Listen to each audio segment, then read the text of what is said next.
Hello guys, മധുരം വെപ്പ് കണ്ട സ്ഥിതിക്ക് നമുക്കിനി എൻഗേജ്മെൻറ്റ് കൂടിയാലോ? അങ്ങനെ ഞങ്ങളെല്ലാവരും റെഡിയായി പെണ്ണിൻ്റെ വീട്ടിൽ പോയി. പക്ഷെ കുറച്ച് ലേറ്റായി പോയായിരുന്നു. എന്നാലും സ്തുതി മേടിച്ചെടുത്ത് നമ്മളെല്ലാവരും കൂടെ പള്ളിയിലോട്ടെത്തി. പള്ളിയിലെത്തിയ പാടെ കുറച്ച് ഫോട്ടോസൊക്കെ എടുത്തു. അങ്ങനെ പെണ്ണിൻ്റെ സിസ്റ്റർ പെണ്ണിനെ ഇറക്കിയിട്ടുണ്ട്. ബ്രൈഡും ഗ്രൂമും കൂടെ വന്നിട്ട് ഒന്നിച്ച് പള്ളിയിലെത്തി. പള്ളിയിലെ പരിപാടിയൊക്കെ കഴിഞ്ഞ പാടെ നമ്മൾ ഹാളിലോട്ടെത്തി കേട്ടോ. ഇതാണ് ഹാള്. നല്ല ഡെക്കറല്ലേ, നല്ല സിമ്പിൾ ആൻഡ് എലഗൻ്റ് ആയിരുന്നേ, അടിപൊളിയായിരുന്നു. അങ്ങനെ ബ്രൈഡും ഗ്രൂമും എത്തിയിട്ടുണ്ട്. ബൈ ദ വേ ഞാനായിരുന്നു കേട്ടോ MC. അങ്ങനെ രണ്ട് ഫാമിലിയും കൂടി സ്റ്റേജിലോട്ട് എത്തി. നമ്മുടെ ഒഫീഷ്യൽ പരിപാടിയൊക്കെ തുടങ്ങിയിട്ടുണ്ട്. ആദ്യം കാൻഡിൽ ലൈറ്റിംഗ് സെറമണി ആയിരുന്നു. രണ്ട് ഫാമിലിയും ബ്രൈഡും ഗ്രൂമും കാൻഡിലൊക്കെ കത്തിച്ച് നമ്മുടെ കേക്ക് കട്ടിങ് സെറമണിയിലോട്ട് മൂവ് ചെയ്തു. അങ്ങോട്ടും ഇങ്ങോട്ടും കേക്കൊക്കെ ഷെയർ ചെയ്ത് നമ്മുടെ ഒഫീഷ്യൽ പരിപാടിയൊക്കെ കഴിഞ്ഞു. അങ്ങനെ പിന്നെ ഫോട്ടോഷൂട്ടൊക്കെ ആയിരുന്നു. ചെറുക്കനും പെണ്ണിൻ്റെയൊക്കെ കുറച്ച് അത്യാവശ്യം നല്ല രീതിയിൽ ഫോട്ടോസൊക്കെ എടുത്തു.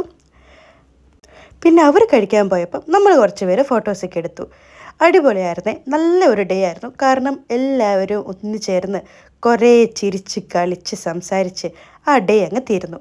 അപ്പോൾ ബൈ ബൈ.